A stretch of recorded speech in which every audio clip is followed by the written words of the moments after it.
Good morning. Welcome to the Sunday Show. This is Philip Maldauri. I'll be here for the next 2 hours, starting off with Reese Erlich talking about, remember that deal with Iran? What's going to happen now? Of course, there was also a deal to get together with North Korea. Not sure that's going to happen either. Diplomacy. Who needs diplomacy anyway? When you've got the Pentagon, just send in the Marines. It'll solve everything, I'm sure. I'll be right back.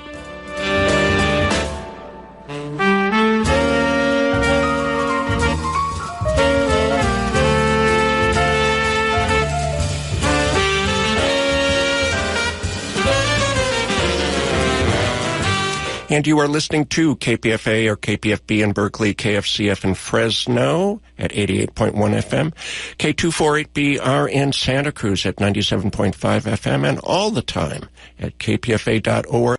We're joined on the phone by Reese Erlich. Reese is foreign correspondent extraordinaire. His column, Foreign Correspondent, appears twice monthly in 48hills.com. 48, the number, not the words, 48hills.com. He has a book coming out in the fall, The Iran Agenda Today, the real story inside Iran and what's wrong with U.S. policy. Again, that's coming out in the fall. Reese Erlich, good morning. Well, good morning, sir. In the meantime, you've been really quite busy traveling. You also did a book called Inside Syria, which is now out in paperback. In the meantime, I know that Korea is not part of your necessarily your area of the planet that you focus on. Yeah, actually, I have written about it in the past, and most recently I was in Japan writing about it, so I'm up to date. Okay, so what's happening? Well, have we checked the wires this morning to see if the negotiations are back on again? The latest, of course, is that the Trump administration canceled the June 12th meeting in Singapore with Kim Jong-un, the head of North Korea, and it was the kind of capped a series of several weeks worth of back and forth. The gist of it is Trump accepted the idea of having a summit without really being prepared or having any idea what would go into it. The U.S. spun it as a case of the North Koreans being willing to give up all of their nuclear weapons in return for economic benefits. That's never what the North Koreans themselves said, so it's not surprising that it's blown up on them. It may yet resume. We'll have to see what happens in the days ahead. Well, this sort of turned into a death spiral when John Bolton, the recently appointed National Security Advisor, came up with an analogy in talking with journalists with Libya. And for those that can recall back a ways, a decade or more, Muammar Gaddafi agreed to abandon his nuclear weapons program in its entirety and invited in inspectors to prove that he had abandoned it. And then a few years after that, once he had disarmed, the Europeans and then the U.S. as well joined in to overthrow him, and the guy got assassinated in a ditch shortly thereafter. So when John Bolton brought up Libya to these journalists, I gather he was referring to the first part of the story where Libya gave up its nuclear weapons and not the second part. But the implication obviously was picked up by the North Koreans that if they get rid of their bombs, then it'll be just a cakewalk to overthrow the government there. Yes, the Bolton and at least some of the other people like Mike Pence in the administration wanted to use that as the example of how a country could give up its nuclear weapons and completely and totally without any concessions from the United States, and wanted to keep it separate from what the actual consequences were 8 years later. So the first giving up of the weapons was in 2003 in the wake of the Iraq War. But in 2011, in the context of the Arab Spring uprisings all over the Middle East, it didn't do Gaddafi any good that he had basically flipped over into the pro-U.S., pro-European camp for the last 8 years. He was still out and was murdered, not just murdered, but anally raped and murdered by the people who had been fighting him. So if from the standpoint of North Koreans, or indeed any reasonable country, the lesson from the Libya example is not, oh gosh, here's a way to give up our weapons. It's, if we give up our weapons, we're doomed. We're then become the potential for being attacked by the U.S., Britain, or France. So, John Bolton, I realize you're not a psychiatrist, but what is he thinking here? Well, that's one of my many guidelines. Yes. That's probably the source of your wealth, your vast wealth there. But in the meantime, what was he thinking here? Well, I see, Bolton, I've had a chance to interview these neocons back in Washington, and they live in a different world. It's not a psychiatric problem. I mean, they are perfectly intelligent, rational people who would never be locked up in a loony bin. It's just that they're detached from reality politically. They really believe, Bolton believes that the Iraq war was correct. Even down to this day, even in the light of all of the failures and the collapse and the rise of ISIS, etc., directly out of the Iraq war, he still believes it was a good decision to go into Iraq. And no weapons of mass destruction are necessary to... It didn't matter. We didn't have weapons. So what? So we got rid of a bad dictator. That's all that counts. That's their rationale. So when it comes to something like North Korea, they don't want negotiations with North Korea. They want surrender. They want North Korea to give up all of its nuclear weapons, stop all of its programs, and then the U.S. will consider providing economic aid after that's all done. Well, no rational country, no rational leader is going to agree to something like that, because there's a history to this. You know, in the U.S. media and from both Democrats and Republicans, we hear, oh, you can't trust Kim Jong-un and you can't trust the North Koreans because they've pulled out of deals in the past. It was the U.S. Who sabotaged the deals the last two times by agreeing to one thing and then failing to actually fund the necessary procedures to make it work. So why should the North Koreans go along with Trump in today's context by simply agreeing that they would disarm and then hope the U.S. would follow through? It makes no sense. Well, in the meantime, it's sort of, to quote Willie Brown's column this morning, sort of rope-a-dope here. We could string along whether Trump is going to meet with Kim. It could be the 12th of June as planned. It could be October. It could be whenever. You know, Yes. I rarely quote Willie, but I think he's sort of got his finger on the pulse there, that it's just a way for a scam artist like Trump to just string everybody along. Well, I think there's several things going on. Trump is an egomaniac, and he, I think, made the decision to have the meeting with Kim Jong-un out of that ego. It was, suggested to him. He said, sure, I'll go for it, without any kind of consideration with the normal diplomatic procedures that would take place. Because usually the summit of the two top leaders takes place after many months of negotiations at lower levels so that the summit can actually produce something, as opposed to going into the summit with absolutely no plans, no previous agreements, no nothing, and then winging it once you get there. So Trump is, went into that because, and he got his ego stroked by the South Korean president, Moon. You might win the Nobel Peace Prize for this. I might win that makes me feel good. But meanwhile, Pence and Bolton and Pompeo and his other advisors say, oh, wait a minute, this isn't going to work. We better back off this thing. And so there was a struggle right from the beginning as to whether it should even take place, let alone what the U.S. demand should be going into it, because there had been no prior discussion prior to Trump agreeing to it. So that from the very beginning, it made it unlikely that the negotiations were going to get very far. I think it would be great if, in fact, the U.S. and North Korea and South Korea all got together and the U.S. agreed to pull its troops out of South Korea and stop its nuclear weapons on ships in the region, if it signed a peace treaty, normalized relations, all of that would be good. But none of that seems likely to be on the agenda. So let's shift gears and talk about Iran, given that he has already pulled out of the joint agreement on Iran's nuclear activities.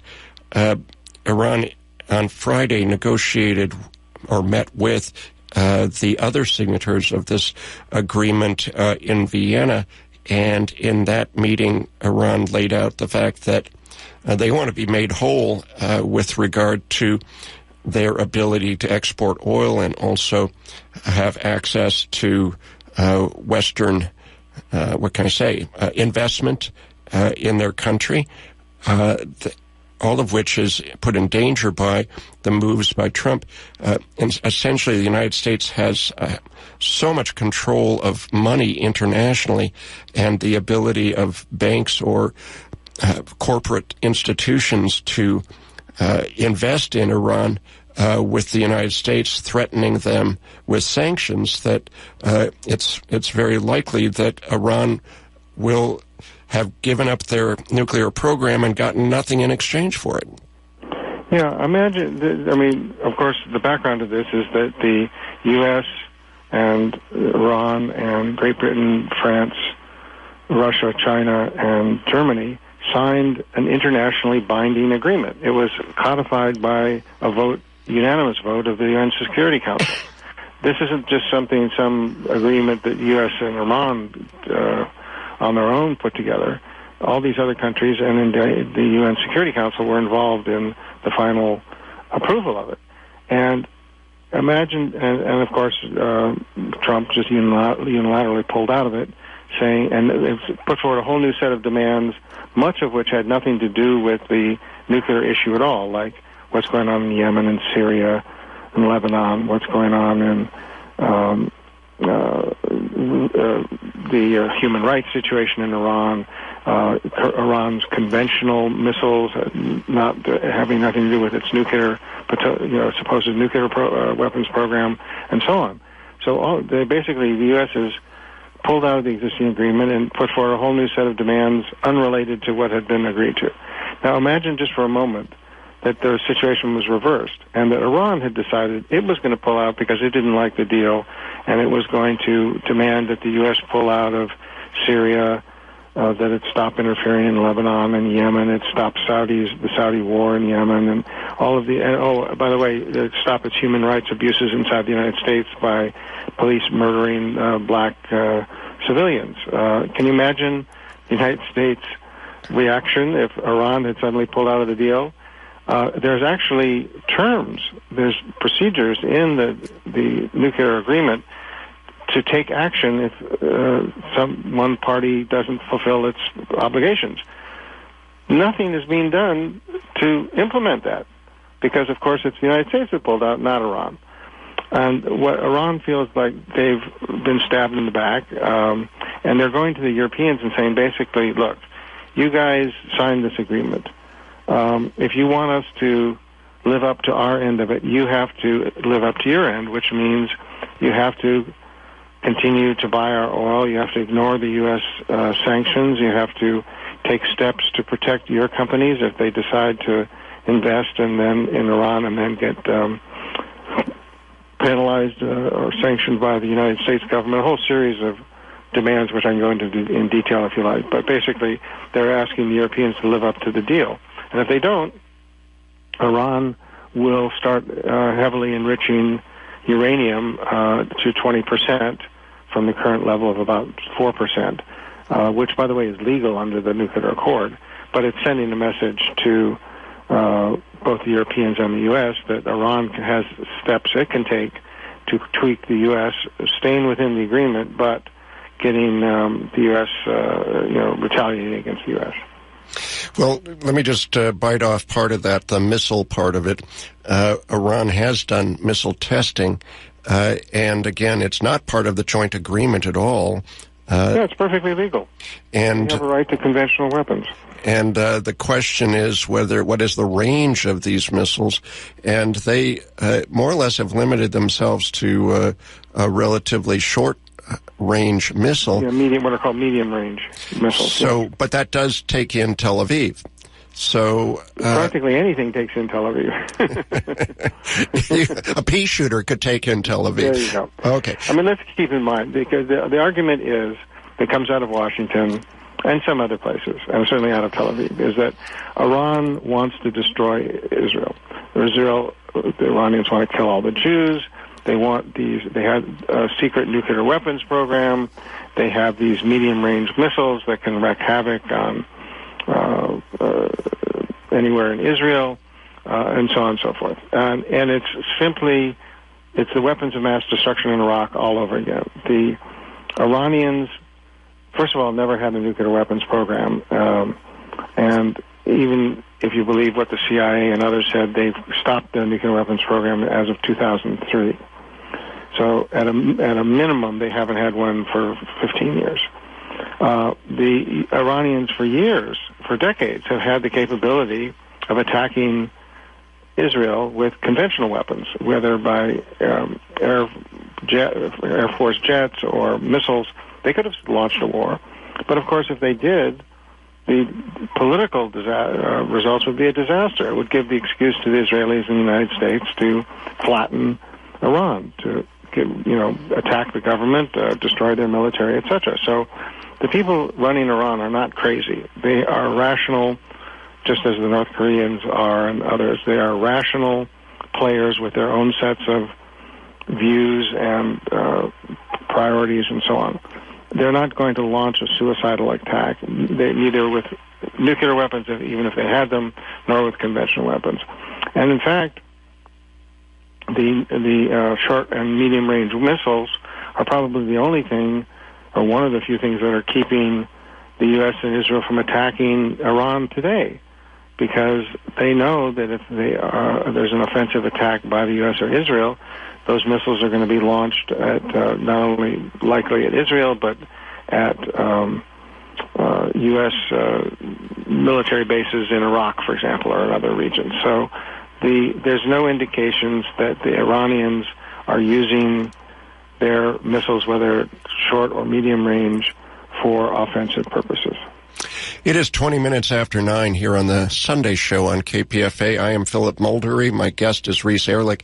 In about 20 minutes, we'll open the phones to your called-in questions and comments at 1-800-958-9008, 1-800-958-9008. But please don't call now and spend 20 minutes on hold, because I think we won't even answer the phone right now anyway. So wait. But you can get in 20 minutes from now. In the meantime, all of this continues without one peep being said about Israel having nuclear weapons. It's the only nation in the Middle East with nuclear weapons. Pakistan and India have them, but Saudi Arabia doesn't have them, Iran doesn't have them, Turkey doesn't have them, etc. So this is always in the back of my mind that if anybody did something to Israel, the response from Israel would be catastrophic. Am I making that up? No. Israel secretly developed nuclear weapons back in the 60s and during the time of the Kennedy administration, and has steadily developed and increased its weapons since. Their estimates are somewhere of 200-plus nuclear-tipped missiles and nuclear weapons available. It's in complete violation of international law, and they didn't sign the NPT, the Non-Proliferation Treaty, so they can't be in violation of that. But they are certainly, if any other country in the region did something like that, the U.S. would be all over them with sanctions, etc. But, I actually interviewed a former U.S. Secretary of Defense on this question.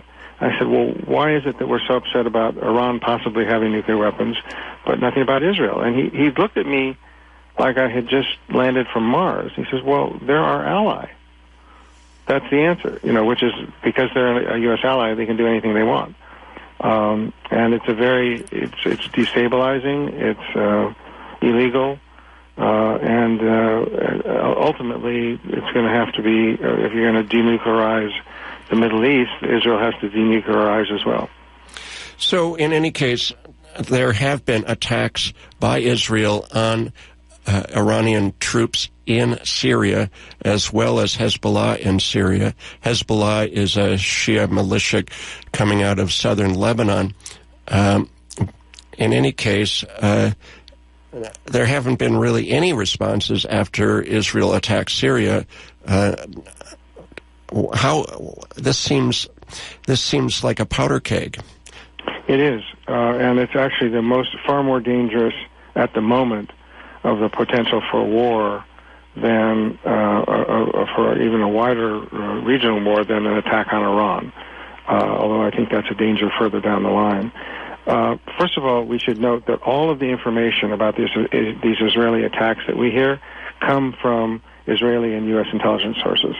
So we have no independent validation yet of exactly what's going on. What we know is that Israel has, in the last few weeks, has launched numerous attacks claiming that they're attacking Iranian military bases in Syria send a message to the Iranians that they can't have a base in Syria, which is a country that directly, of course, borders Israel. That's the official version. Oh, and sometimes they say that they've been attacking Hezbollah bases, as you explained, a group based out of Lebanon and supported by Iran. Indications are that at least some of those have been Syrian military bases, that they have not so far hit Russian bases, although that's a very potential danger. And as we saw back in February, actually I think it was yesterday's New York Times, there's a long analysis article based on the Pentagon's version of what happened, but basically the U.S. fought with and bombed some Russian mercenary troops as well as pro-Syrian government forces near Deir ez-Zor in the eastern part of Syria. So the problem is, in Syria today you have 5 different countries with military bases and some kind of occupation going on. You have the United States and Turkey on one side, you have Russia, Iran, and Hezbollah on the other side.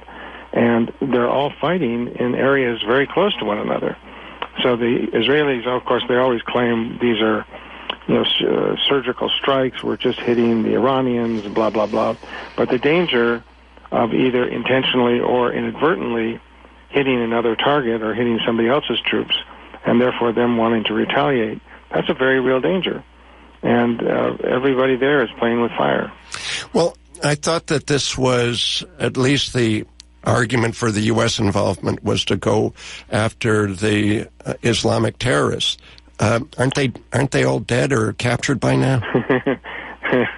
Well, as I pointed out in 2014, I was there at the border when the Yazidi crisis took place, and people were flowing across the border at a rate of about 1,000 people an hour, and the U.S. started its bombing in Iraq and then in Syria. This is 2014. The official excuse was we're fighting these Islamic terrorists, specifically the group that later became known as the Islamic State. And lo and behold, I said at the time, that ain't what this is all about. This is about the U.S. extending its power. And the U.S. is going to have ground troops in order to fight the Islamic State. And at the time when they were saying no boots on the ground, again, this is ancient history, right? We're going back, 4 years. And it's been erased from our collective memory banks, but the whole argument was by the Obama administration, no troops on the ground, no boots on the ground. And sure enough, we have 5,000 troops in Iraq and 2,000 plus in Syria. So, yes, the official reason for the U.S. having its 2,000 plus troops in Syria is to fight the Islamic State. But of course, that's not really and never really was the real reason. Now that the Islamic State it's not entirely defeated, but it's largely defeated, we're now there to dismember Syria, to make sure that Assad doesn't come to power or keep power in the entire nation of Syria as it was once constituted. So Israel's doing the same thing. If they can't get rid of Assad, they want to wreak enough destruction and keep enough chaos going that Assad can't run a normal functioning country. And as your listeners may know, I'm no big fan of Assad, and I've written extensively about that. But dismembering Syria is not the solution. And that's, at the moment, at least, the policy that's being carried out by the U.S. and Israel. And I'm speaking with Reese Erlich on the Sunday Show on KPFA 27 after 9. Shifting gears only slightly to Iraq, which had a national election this past week, and it would appear that a person who we've been reading about for decades now, Muqtada al-Sadr, his party came in first. Muqtada al-Sadr headed a Shia militia that went to war with U.S. troops in Baghdad back in 2003, or maybe I got the year wrong. Maybe it was after that. Maybe it was 2007. I can't remember. Tell us more. Sure. Well, just one little quick anecdote. I spoke with a journalist who actually interviewed Muqtada al-Sadr. He doesn't give a lot of interviews, and he said the guy never smiled during the entire interview. So all these dour pictures you see of Muqtada al-Sadr, that's what you get in the media. They're accurate. Mr. No Smile. Yeah. Anyway, he has an interesting history. He comes from a very prominent Iraqi Shia family. His dad was a well-known cleric and political leader. When the U.S. invaded, you were right on your dates. The U.S. invaded Iraq in March of 2003, and within a matter of months, there was resistance from all different sectors in Iraq, including both Shia and Sunni. And Muqtada al-Sadr was among the Shias who were very quickly taking up armed struggle against the U.S. The U.S. actually had planned to assassinate him at one point, but decided not to, or for whether political reasons or practical reasons, but they didn't. And then he was, in 2008, there was a big battle in one of these southern towns in Basra, in which his forces were defeated by the government at that time of al-Maliki. So al-Sadr kind of went into a retreat. He went to Iran to study in the city of Qom, and told his followers to kind of back down for the moment.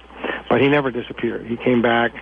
He reinvigorated. He kind of rebranded himself as not strictly a Shia leader, but as a nationalist, opposing all of the what the U.S. and its allies in Iraq were doing. He reached out to Sunnis. He reached out to secular people. Interestingly enough, there's even a small communist party in Iraq, and the communists supported him as well as a nationalist leader, which I found quite fascinating. So he put together a nationalist coalition that came in number one. The parties that he backed came in number one in the parliamentary elections. The number two, by the way, his nationalism not only opposes the U.S., but Iran as well, his former allies. And that's a very interesting twist. The second largest vote of coalition of parties went to the pro-Iranian bloc. The third, and a very distant third at that, was the U.S.-backed coalition. So here the U.S. invades, occupies, destroys Iraq, pulls its troops out, sends its troops back in, and the net result is it can only come in a distant third. And the current prime minister for free elections. The current prime minister is out, right? Well, this is where things get really complicated, because just because your coalition wins the most number of votes doesn't mean your folks become prime minister or lead the government. And now they're in intense. The old government is still in power as interim, and it's perfectly possible that some pro-U.S. guy will come to power as prime minister through backroom dealing and manipulation. It's not at all clear. There's just in the early stages of negotiating who the new prime minister and the new government might be. Okay, and whatever happened to the Kurds in northern Iraq? I'm under the impression that they have backed down on their effort to go independent and are more or less consigned to their barracks until they figure out what to do next? Yes, that's accurate. Again, your listeners may recall that last year they held a referendum on independence. As expected, the vote was overwhelmingly in favor of independence, but it completely backfired. Virtually everybody except the Kurds and Israel opposed the referendum and the results. So the U.S. and Turkey and Russia as major external powers, all of the Shia and Sunni parties inside Iraq opposed them. And as a result, the Iraqi government took back entire swaths of territory that the Kurds had controlled, including the critical oil city of Kirkuk. So it was a huge blunder by the Kurdish leadership, and I think they look back on it now with great regret. So they're now they have regrouped. They ran in the elections different Kurdish parties aligned with different coalitions.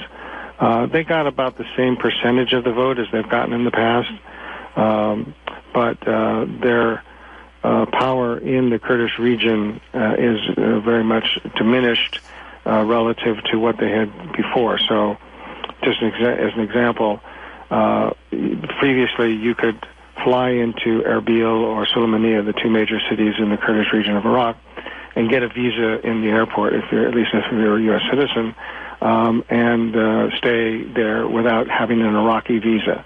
Now, in order to get into northern Iraq, you have to actually have an Iraqi visa issued by Baghdad. Some of the border crossings are now controlled by the Iraqi army, not by the Kurdish army.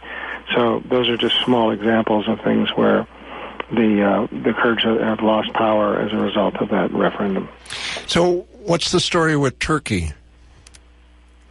Well, you mean in terms of its domestic policies, international policies? Well, I'm thinking that U.S. and Turkey at one time were allies, and now it doesn't look that way, and Turkey seems to be more aligned with Iran, both in Syria, but also with regard to what's happening in Iraq. Well, Turkey is, again, a very complicated situation. You know, again, it wasn't that long ago when Erdogan, the prime minister or president at one time, prime minister, whatever he is at the moment, he was held up as an example of how you could have a moderate democratic Islamic government. And that has, of course, disappeared for some time now as he's pushed more and more to he's become more and more authoritarian. He's cracked down with arrests, firing people he doesn't like, arresting leftists, journalists, any kind of opposition. And he's, restarted the war with the Turkish Kurds who live in the eastern part of Turkey. So, he's become, in terms of domestic policy, quite authoritarian, quite repressive. And he's revamped his foreign policy as well, so that he's now champions himself as a critic of Israel, whereas before they had very close relations. He has definitely criticized and opposed U.S. policy in the region. He's aligned himself now. Sometimes it's an on-again, off-again alliance with the U.S. and with Russia and Iran in Syria. See, for Turkey, its number one concern in Syria is not the survival of the Assad regime or not, but rather whether the Kurds in northern Syria have an area under their control. Sorry. And he's willing to lie with anybody, and in fact has sent troops in to permanently occupy parts of northern Syria in order to prevent the Kurds from having any kind of autonomy in northern Syria. So, but I think the Iranians, the Russians, and Hezbollah have a common ideological, political, military interest in keeping Assad in power in Syria. Turkey's interests are temporary and tactical.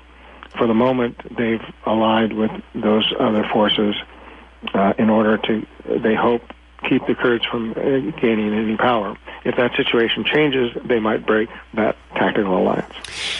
So, last but not least, what about Vladimir Putin and Russia? What are they doing here?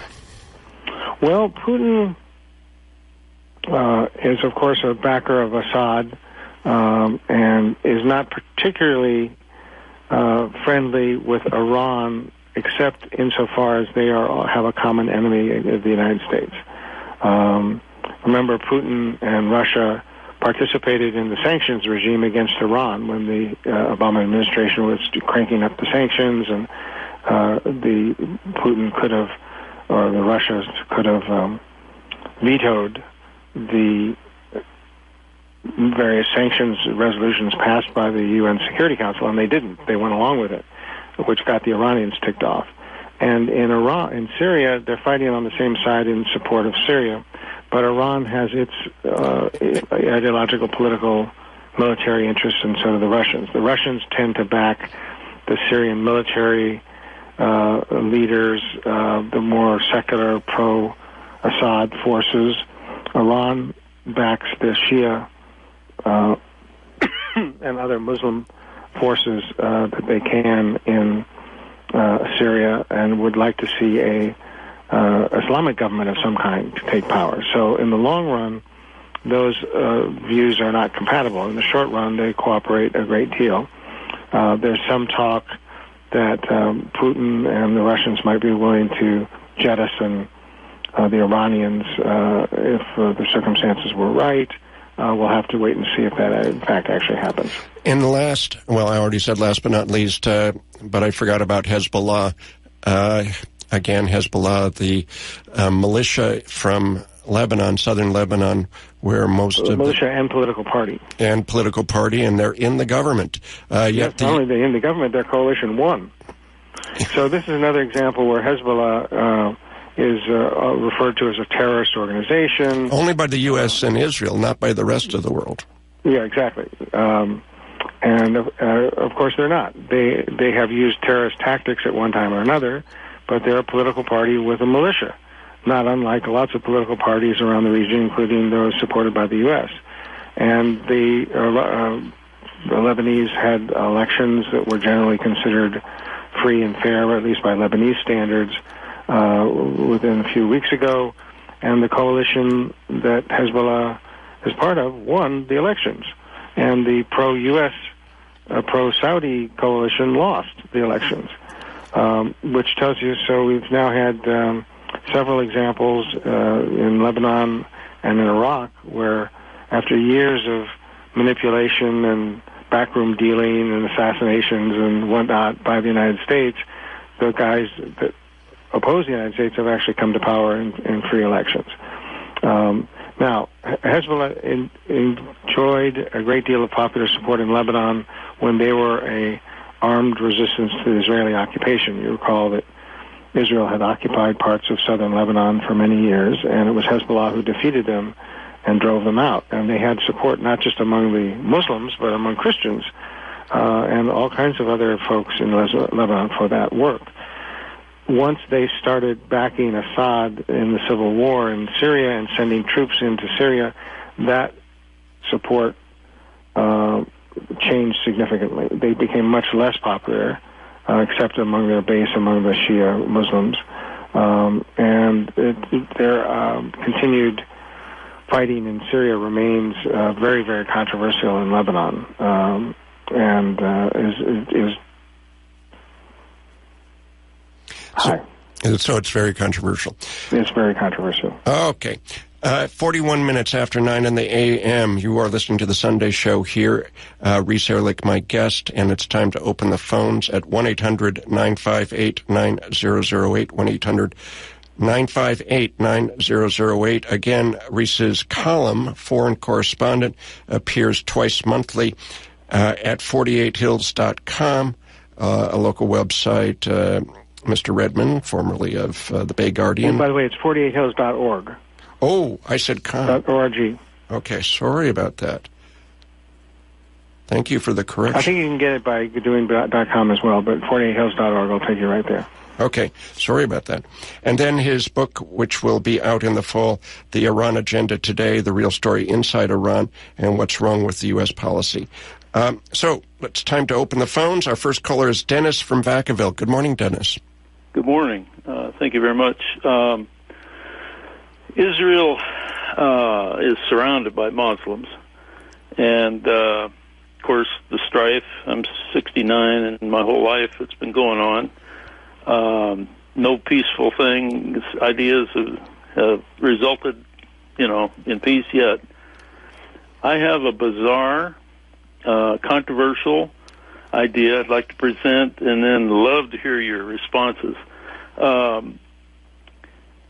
They brought Israel, after 1,900 years being scattered, back in 1948 and crowded people out and fighting now. And then, how about if that was the wrong place for them to go?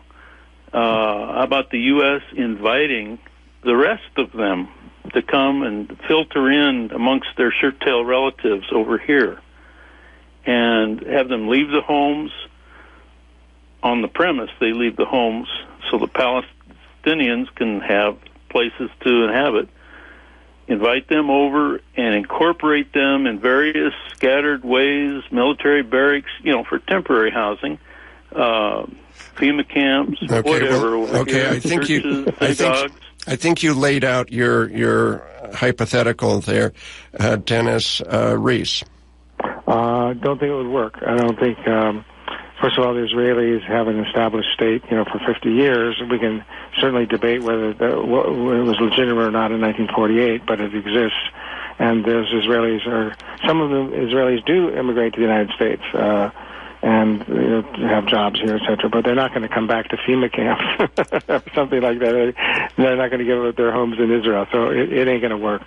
There's got to be a solution. There's, in my view, an Israeli state and a Palestinian state next to each other, a viable, contiguous, functioning Palestinian state that could interact economically and politically with an Israeli state, and they could live in peace with each other. That's not going to happen under the Netanyahu government, but that's a far more realistic prospect than trying to get all the Israelis to leave. That ain't going to fly.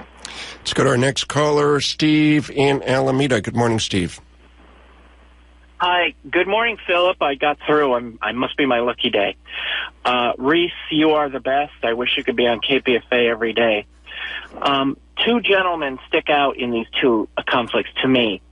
One is Mr. Moon in South Korea is the key to that issue, Reese. I want you to talk about Moon and Putin, because Moon has a wealthy country that can really help the North Koreans. And Moon is being duplicitous, though. He's telling the North Koreans, give up your nukes and we'll all live in peace and harmony. And every time the United States wants to fly a B-52 over, he tells them, come on, fly the B-52 over. Like, that's not duplicitous. So where is Moon eventually going to come down? Because I think that's the key to solving that. And the other person is Putin, with this conflict between Iran and Israel, which is really what the conflict is in Syria. Between Iran and Israel, Putin seems really close to the Israelis. You said earlier, Israel, the Russians and the Iranians have a common enemy, the United States. But the Iranians have an enemy, Israel, and that doesn't seem to be Putin's enemy. So, good question. It's like, okay. Yeah. Okay. Where do these two guys actually come down eventually? Okay. Sure. Well, the interesting thing about the President Moon of South Korea is that he was a relative left-of-center candidate compared to the really reactionary people who'd been in power previously, who were discredited in a big corruption scandal. And so the fact that he was willing to reopen talks with North Korea was a good thing, and the fact that he's trying to play the role of a broker between the U.S. and North Korea is also a good thing. But, of course, as you mentioned, there's limits. He's not going to take the steps that really need to be made. These joint military operations continue between the South Koreans and the U.S. When there was some talk of a study to determine if the U.S.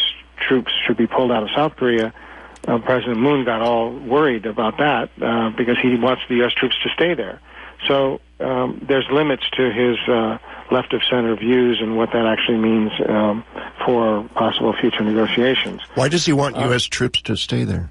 Well, because he's worried that if the U.S. troops aren't there, it could mean it would be a sign to North Korea of less support for South Korea, and therefore theoretically endangering South Korea for an attack from the north. But I think what it really means, it's worried about sending a message to China as well as North Korea that the U.S. is pulling back from the region and therefore would weaken South Korea. I think that's what at the core of it.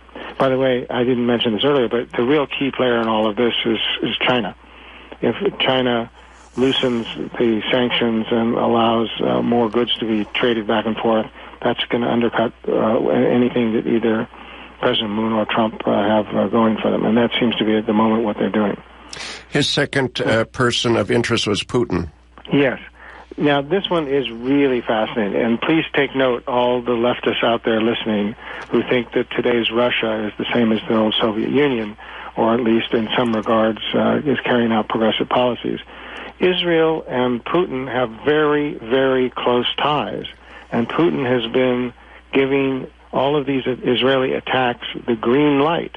Prior to this really horrendous attacks on the supposed Iranian military bases in Syria, Netanyahu flew to Moscow for special meetings with Putin to tell him what he was going to do, and they obviously gave the okie doke to go ahead with it because they did it and the Russians didn't do anything. So the Russians and the Israelis have very close ties, and I think it works to the detriment of the people in Syria, and not to mention geopolitically against Iran. And not to mention the Palestinians as well. Yes, exactly. For whom I have my latest column on Gaza, by the way, for people who want to read it. It should be out Monday. Okay. Detailing what was really going on in Gaza. Good. Sorry, I didn't discuss. I think we have enough on the table that I don't think we can do Israel-Palestine right now. Okay. I mean, if we did darn. that would be... I was so looking forward to a non-controversial issue. Yeah, that would be a whole topic. Let's go to David in San Francisco. Good morning, David. Yeah, morning, Noel. A month or so ago, I was going through Flynn's tweets that he did during the inauguration, and I discovered that it had to do with nuclear power plants in the Middle East. That Flynn, you remember, was the national security advisor for Trump, and that he had convolutions in 3 different companies. One was called ACU Strategic Partners. One was called X Company Dynamics Incorporated. Another one was Iron Bridge Group. And actually there may have been a third one also, TP3. And that these companies want to build all the nuclear power plants in the Middle East, and they want to squeeze out their competition. So I'm just wondering if this ranting and raving about Iran is really to facilitate these companies getting the contracts, and that Iran does not have a contract to rebuild or to build nuclear power plants. By the way, I'm totally against nuclear, but it would seem to me that this is a very much a conflict of interest, and that this all really revolves around trying to monopolize energy contracts. Yeah, I think the conflict of interest would come more with building nuclear power plants in some place like Saudi Arabia, which has announced plans to expand. In the case of Iran, they're not going to give any Western or non-Iranian company the contract to build their nuclear power plants. They went both to China. Sorry, they went to China and Russia to refurbish what was a German built initially power plant. But the Iranians are very, very cautious about who has contact with anything having to do with nuclear, because they worry that it could be sabotaged by the U.S. at some point. But in terms of the potential in other countries in the Middle East, for sure, that it could be a potential conflict of interest. And we now know that all kinds of people, whether Cohen or Flynn or all of these guys, had all kinds of side deals going. Flynn was on the payroll of a Turkish government cutout, and he immediately started advocating for the Turkish position about the Syrian Kurds. Michael Cohen was meeting with Russians and all manner of people from the UAE. So I think there's no question that the Trump administration was riddled with folks trying to make a buck off of government contracting and so on. Well, I don't even want to get into whether the Saudis will get nuclear power plants. I mean, they're sitting on so much oil. Yeah, but they've announced they want to. I know, but the logic of it all is obviously a thorn in the side of Iran, I would say. Yes, they want to do the same thing that the U.S. accuses Iran of doing, which is you have a peaceful nuclear power program, and then you use that for developing nuclear weapons. So, again, our phone number, if you want to get through, is 1-800-958-9008, 1-800-958-9008. Up next is Jack in San Mateo. Good morning, Jack. Good morning. I have an economic question. The U.S. uses the fact that we have what's called the reserve currency to run a high deficit. And I'm wondering if Reese is familiar with which countries are starting to get around that by using currencies other than the dollar for exchanging oil. How prevalent is that? How stable or how much longer is the petrodollar and the U.S. reserve currency going to last? Well, again, an excellent question. The Russians, the Chinese, have all experimented. Indians are trying to get away from using the dollar, particularly in trading oil.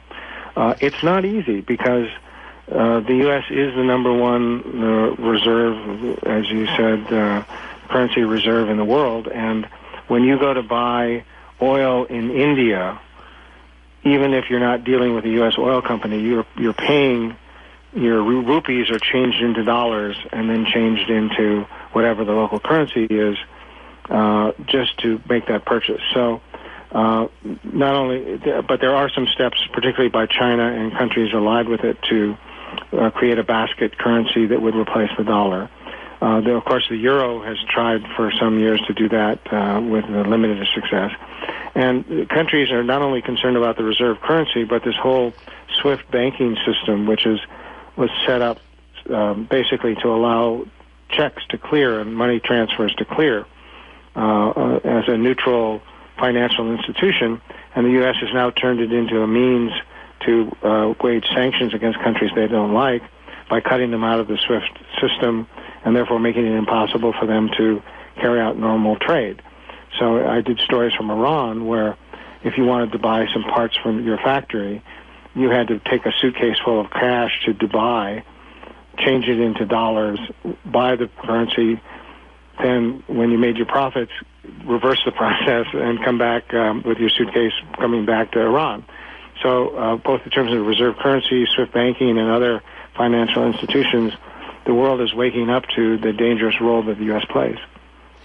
What's happening on the ground in Iran? I know you've been there several times, and the Iranian population is not the same as their government. And I mean, there are 80 million people in Iran. It's twice the population of California, twice the land area of Texas. So it's a huge country. This population is behind their government, or what? Well, it's mixed. Of course, we know that late December, early January of this year, there were big demonstrations, mainly by young workers, unlike the Green Movement of previous years, which was mostly kind of middle-class based. There were angry protests, and they were angry at things like the fact that their wages hadn't gotten paid for months, or that countries went bankrupt and didn't pay them at all. And there are severe economic problems in Iran, and there is anger at the government, both for human rights issues as well as the economic issues. But when Trump pulls his number and he pulls out of the nuclear accord, that rallies people around the government and it actually pushes support more for the hardliners, the people who say, look, we told you so. We told you back at the beginning you couldn't trust the U.S. to live up to a deal, and look exactly what's happened. We have to engage in what's called a resistance economy, where we don't worry about investments from Europe or let alone the United States. Yes, we've got economic problems, but it's because of the U.S. and Trump, and so suck it up. So everything that the U.S. is doing has the exact opposite effect of what the Trump administration claims. It rallies people around the government. And Netanyahu, it rallies Israelis around him as well? Well, same thing. Every time he drops some missiles on Syria, he's the strong guy. He's protecting Israel from the Iranian threat. The issue of the nuclear accord was controversial within Israel, and actually quite a few former Israeli military and intelligence officials came out supporting the nuclear deal. But for the moment, and of course Netanyahu has his own set of corruption issues that are mounting, so who knows what his future is going to be. But for the moment, politics in Israel have shifted way to the right, and the peace movement, which had been active at some point years back, unfortunately is much smaller today. So, like many countries around the world these days, the right is ascendant in Israel. Well, you're just a bundle of joy there, Reese. You're just everywhere. Always trying to bring optimism and cheer and joy. Yes, I'm just feel like happy-go-lucky after talking to you for an hour here. I think we're going to leave it there. Reese Erlich, again, is foreign correspondent extraordinaire. He works for many different outfits, including the Australians, and he also has his own column, which appears on 48hills.org twice a month, called Foreign Correspondent, and his book on Iran will be out in the fall. As soon as it comes out, we'll have him on to decode what's there. Reese, I thank you very much for joining us. Thank you, Philip. Always a pleasure. Take care.